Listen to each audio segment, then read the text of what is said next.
Hey, Skift listeners, hear about the latest trends in the travel industry with the Brand USA Talks Travel podcast. Right now, listen to special live from IPW interviews featuring U.S. Travel's Jeff Freeman. DMOs are at the heartbeat of U.S. travel. Liz Bittner from Travel South. A lot of key gateway markets are back. LA Tourism's Adam Burke. We all win when we all partner together. Plus, Brand USA's Stacey Melman and Jackie Ennis with international travel trends and Chris Thompson's farewell finale. I'm Mark Lapidus. Join us for Brand USA Talks Travel on your favorite podcast platform. Brand USA Talks Travel.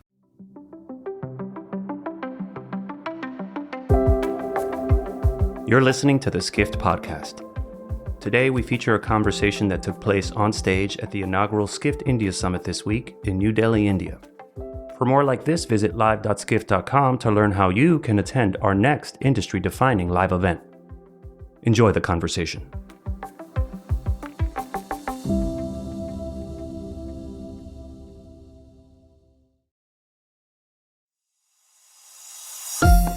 Please welcome United States Ambassador to the Republic of India, Eric Garcetti, in conversation with Skift founder and CEO, Rafat Ali.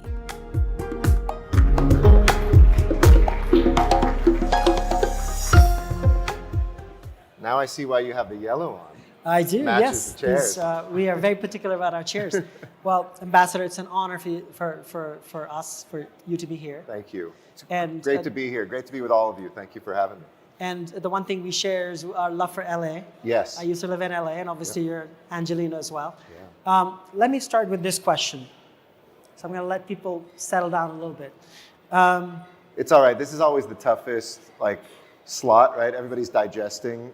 We'll try to keep you awake because all the blood's rushing to your stomach right now. So the good news is, even though he's the ambassador, as you can see, he's very casual. I've watched enough videos of him being interviewed that we'll have a good conversation back and forth.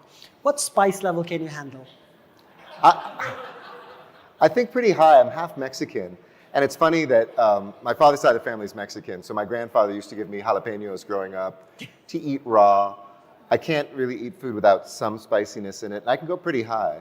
I was in Nagaland, in the Northeast. Yes, of course. They have the highest, They have some of the hottest peppers there that you eat in some interesting assemblages. So I was eating hornets and chili peppers together. Hornets and... Yeah, they give you a plate of hornets. Wow. I think the stingers are inert or gone.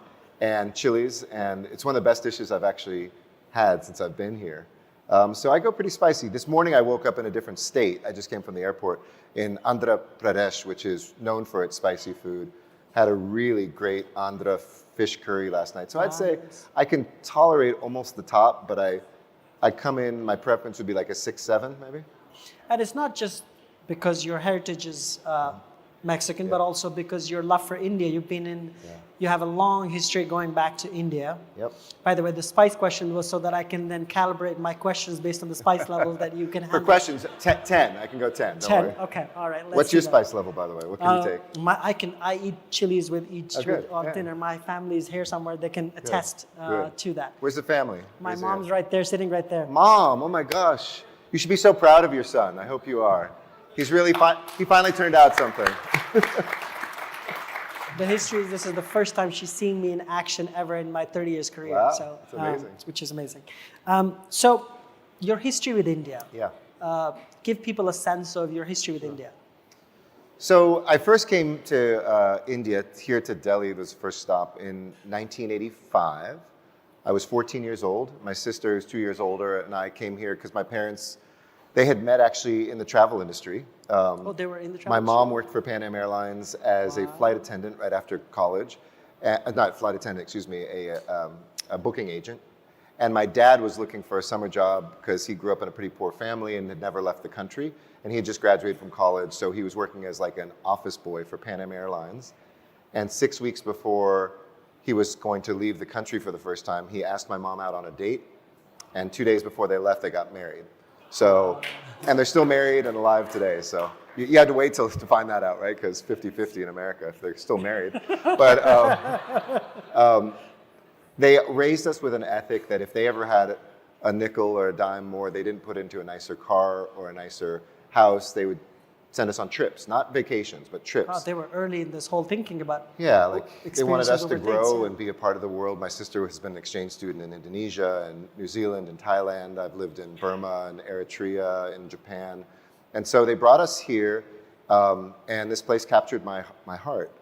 I loved it. We went to Delhi, Bombay, Jantanalora, Varanasi, Jaipur, Udaipur, saw kind of the highlights, but a lot of them. And then when I was in college, I had to pick a foreign language, so I took Hindi, just kind of on a whim, which is pretty rusty, so I can say a few things. I wanted to ask him a question in Hindi, but so he I understands. said my Hindi ear is worse than my Hindi tongue, so. So yeah. But then I came back when I was 19 because my college roommate, who was just randomly assigned to me my first year, my second year in college, he said, my father has just become the US ambassador to India. Wow. Do you want to go to India? So my second trip was actually staying at the US Embassy here with an ambassador, never dreaming that one day I'd actually be in that position. So the history goes way back, studied Indian culture, history, religion, and I was going to live here my junior year abroad in Bodh Gaya, where Buddha was enlightened, and do a Buddhist studies program. But I ran for student council and got elected, so I felt like I should fulfill my promise to the voters, and I never came, and I thought I'd never live here. But India has this way of kind of grabbing you and pulling you back.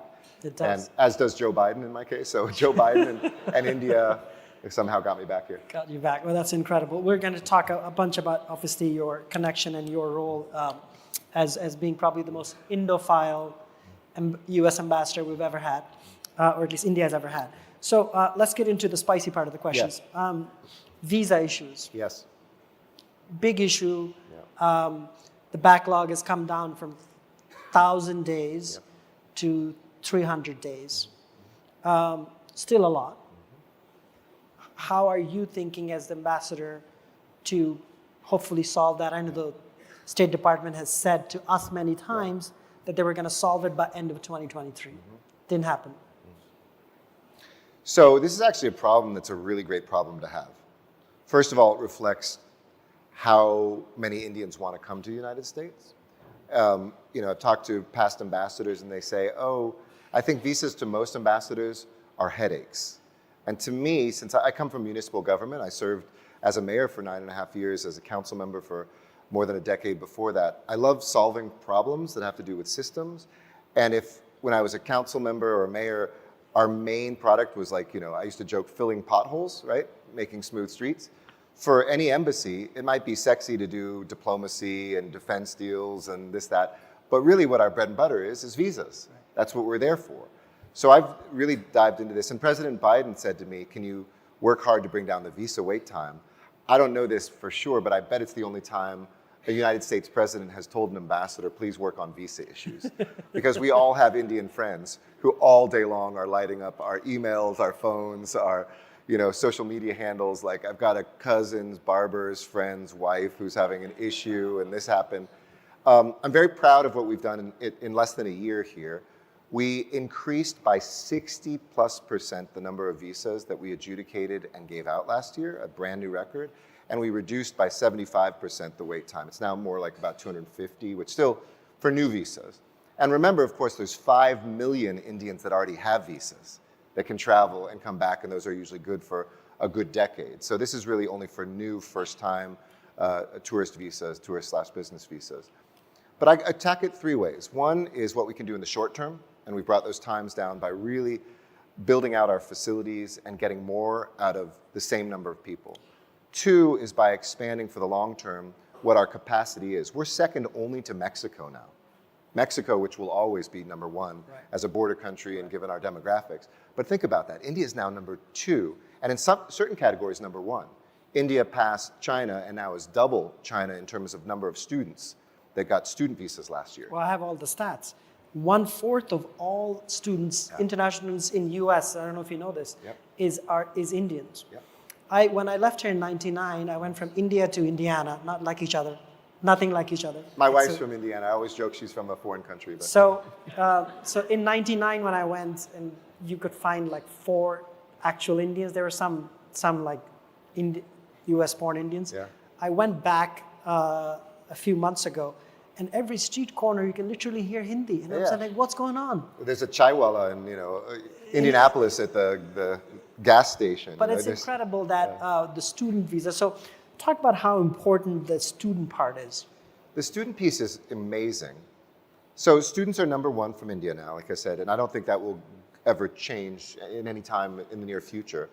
Obviously, it's in certain areas, STEM, engineering, some medicine. It's usually graduate students, so there's actually more Chinese students still in the US because they're more undergraduate quite often. So really interested in what we can do to bring more undergraduate Indians here as well.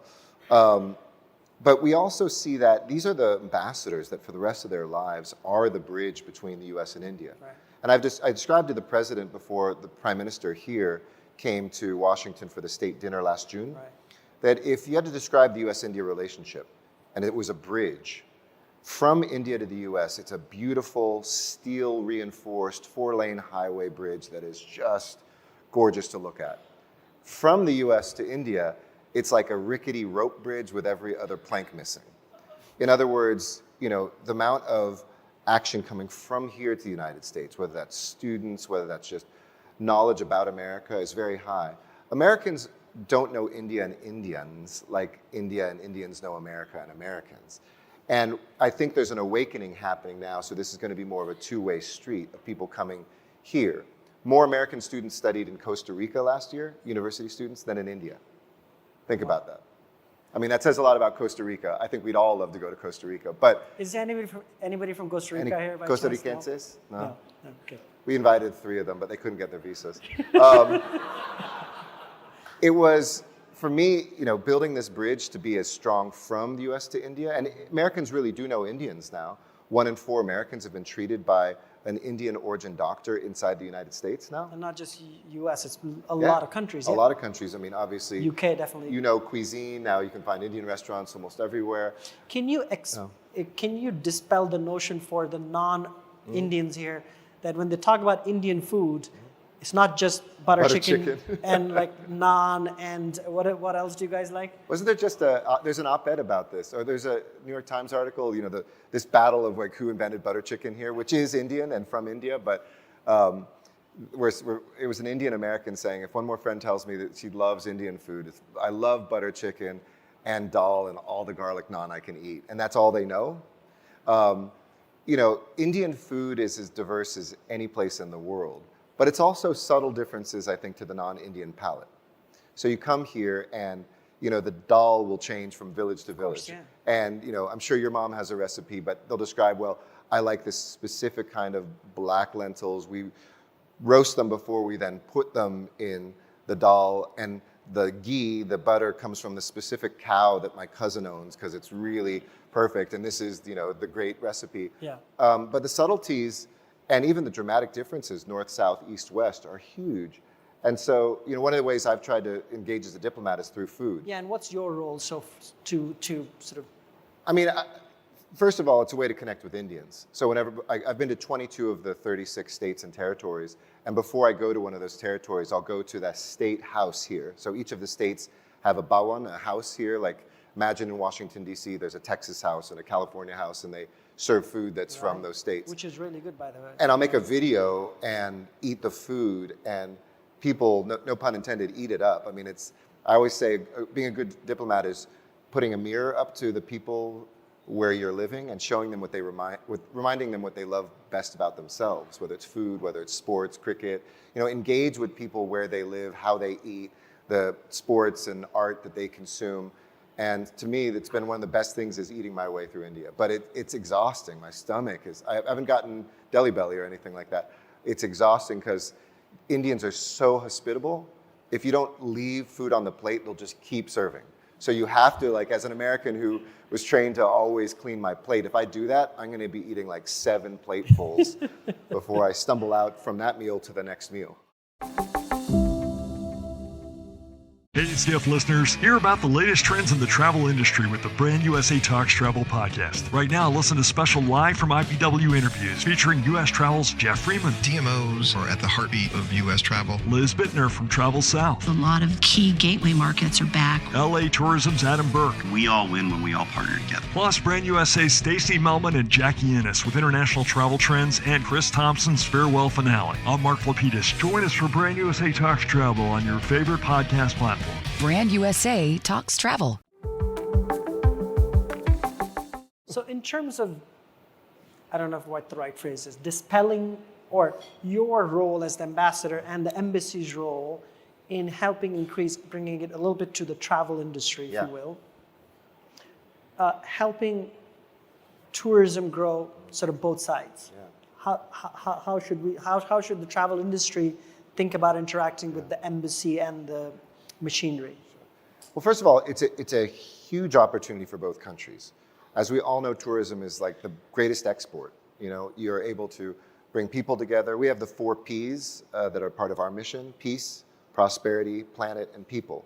And while I do think there's probably a role that tourism has in promoting peace through understanding, whether it's protecting our planet, whether it's promoting prosperity through economic development and jobs, or whether it's the people-to-people ties, it really hits all of them. I think very few Americans come to India. A part of that is that India has an extremely robust, beautiful, developed tourism infrastructure in a few places, but not most. Right. You know, I've blown away. In years past when I've gone in India, there have been more non-Indians traveling than now. It's rare when I'm on a plane where I'm not the only non-Indian. And that's amazing to see. You know, India's opening a new airport a week. A new airport a week. Let that settle in for a second. It's huge. And in the US, what's the equivalent stat? A new airport? We're opening a new airport every decade in the United States. It's cutting edge. Actually, come to LAX. Actually, it may be less than that. No. Come to LAX, where I've put 10 years, and it's going to be the most beautiful airport very soon. Well, LAX is much better now. And we're going to get a people mover opening. Now I sound like the mayor of LA. Our first people mover, every terminal redone, some new ones. But we're slower on the infrastructure side. Here, it's breathtaking. Like, the airlines, Indigo, which I just flew, is one of the fastest growing. It'll be the #1 airline probably in the world in a couple years in terms of passenger volume. What's happening with Vistara, and I know you had Air India up here, Akasa, all these other ones that are kind of turning around from the reputation, Indian carriers are the worst, or suddenly Indian carriers are among the best. And so I think there's a lot of work to be done to promote India as a tourism destination. And then flip that, I really want to bring more Indians to America. As the middle class comes up here, as we saw like Los Angeles, my old city, Chinese tourists were really a huge part of our economy. Yeah. That's dropped off for geopolitical reasons and economic reasons. And instead of crying about that, I'm like, so here we have friends, 2 democracies, we think alike, we feel alike, we're interested in each other. I told the president before the state visit, the good news is we're the most popular country in the world in India. In fact, in a recent poll, Indians like Americans more than Americans like Americans. So. Well, that's an easy one. So, I think that all the ingredients are there now. We just have to execute. And the role of the embassy is these convenings. It's the messaging that we can do, new routes. I've been talking to Air India, and this year, as you've heard announced, so ambassador's role is also making sure that the flights in between Absolutely. It's getting planes to them. It's making sure they have the visas to get their folks out to train on, the Boeings that will come here. Right. That'll be a part of the expansion. So there's a lot of role and a lot of focus that we put on the tourism industry. Okay. And so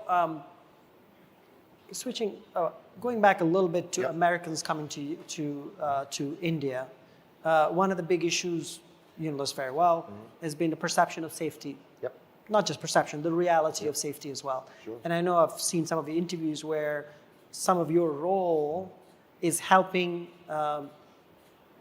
sort of clarify this when tourists come, or even just business people come, et cetera, the safety issues in India. Absolutely. So how do you think about that? So the State Department always puts out travel advisories, whether it's for a country or parts of country when there's unrest. And vice versa. This is 2 ways, right? We read articles about tragic things that are happening to Indians who are living in the United States. These are big countries. We now have so many people These are always the exceptions, not the rule. But if you're the victim of or a family member of somebody that something tragic has happened to, we take that very, very seriously. So we have a two-way role to help Indians who are coming to the US know what to expect and how to stay safe, and vice versa. But by and large, I mean, just statistically, they're both countries very safe to travel to, very safe to visit. But there's basic things you have to be aware of. Women travelers especially, I'll have to be aware of that too, and talk to Indian women about kind of the safety, public transportation and other things. And we have those issues in the United States too. So we come from a place of humility about that. But I think you don't want the message to be don't come to either country because of safety. That is, rarely the case. But just because you're on vacation, don't be stupid. Take precautions, make sure you know where you are, be with people.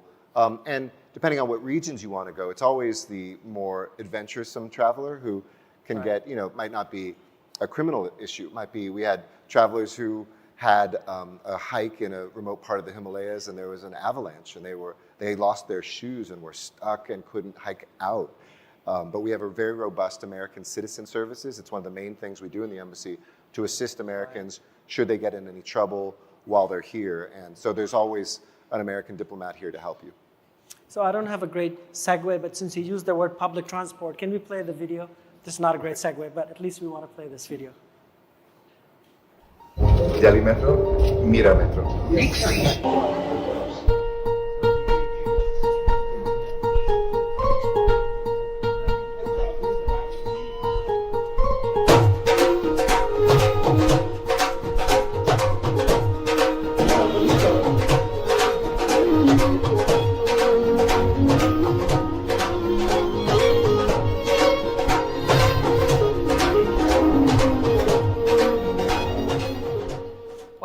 Wanted to get this played because of the music, so that the energy levels go up as well. So it was such a great music. So, so you do a lot of out and about, like you said. You visited 22 states. Yeah. You do this. You did a cricket match. I don't know how good you are at cricket versus baseball. I'm a better batter than I am bowler right now. But it's my message to Americans is don't be scared of cricket. And you can actually explain cricket because Americans always say I don't understand it. I had the Secretary of Defense and the Secretary of State here. And we were waiting to meet with the Prime Minister, and one of them said that. I took 4 glasses and in a minute explained cricket. If you didn't know baseball, you'd need probably an hour to explain it with all the rules. And it's great, and the days-long test matches, which still I don't probably have the patience for. That's the perception still, yeah. The T20, which is like a 3-hour match, is one of the most exciting things. And the second most streams of cricket in the world are in the United States of America, of any country. I'm one of them, yeah. I'm sure you are, thank you. And so I'd like to invite all of our Indian friends also to come to the United States this year because we're going to be one of the host countries of the T20 World Cup. And we just launched Major League Cricket in the United States.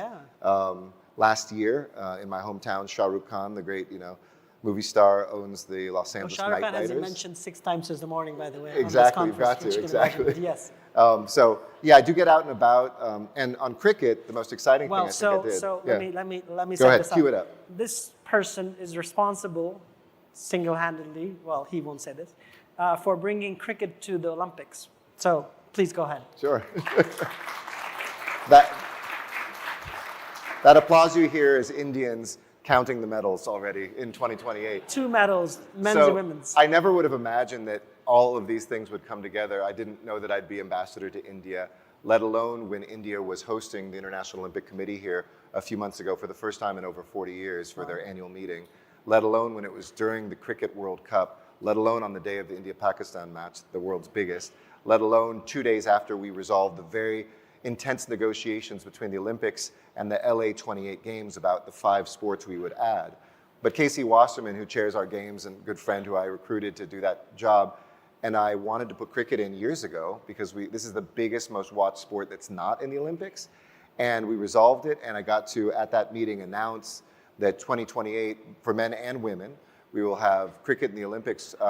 Actually, for the second time, I think in like 1896 or something, there was a game being played next to the Olympics, and they said, okay, we're counting that as the Olympics, and England beat France, and it never happened again.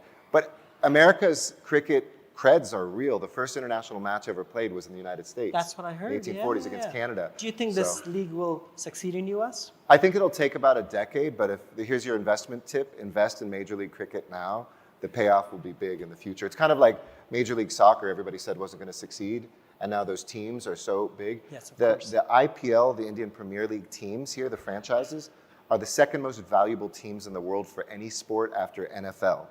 More than Premier League soccer or football, more than NBA teams. I mean, it's crazy how much value is in there. And that move alone, by the way, made the Olympic rights here in India go from 50,000 a year to tens of millions, if not more. So that will actually help us build some cricket infrastructure in Los Angeles, a new stadium, a pitch, as well. So it's a win-win for everybody. How important is the diaspora, the Indian diaspora in U.S.? I'm sort of one of them, but all the big CEOs now of all the tech companies are all Indian origin there. So how does that help your job? How does it help sort of the bridge between the two countries?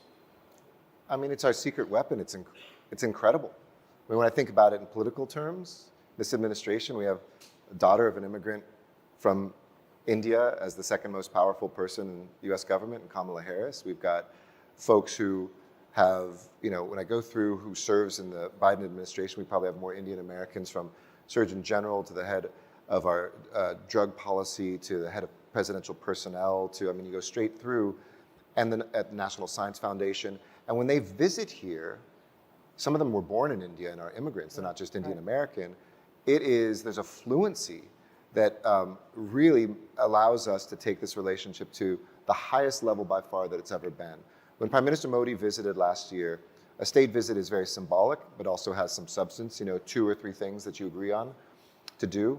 We were tracking 173 different deliverables, everything from higher education and cultural exchange to defense partnership to trade deals. It's astounding how much, the U.S.-India relationship is probably the most consequential in the world today.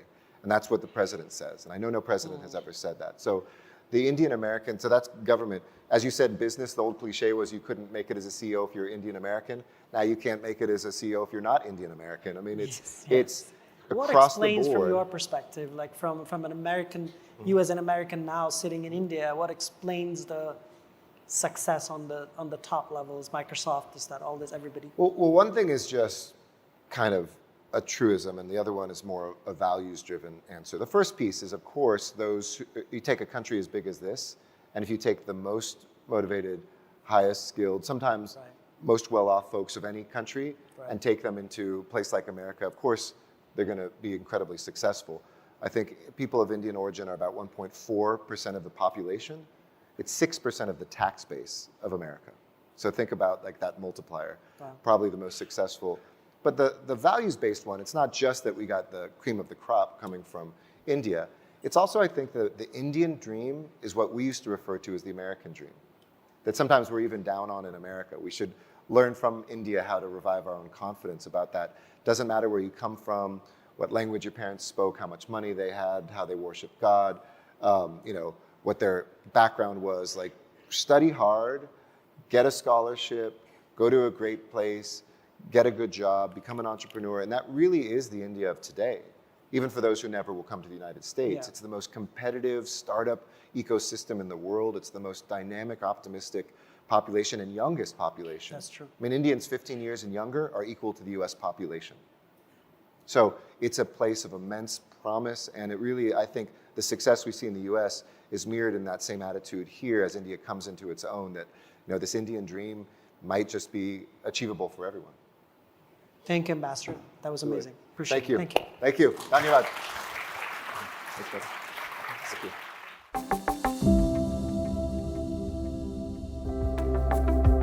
This has been the Skift Podcast.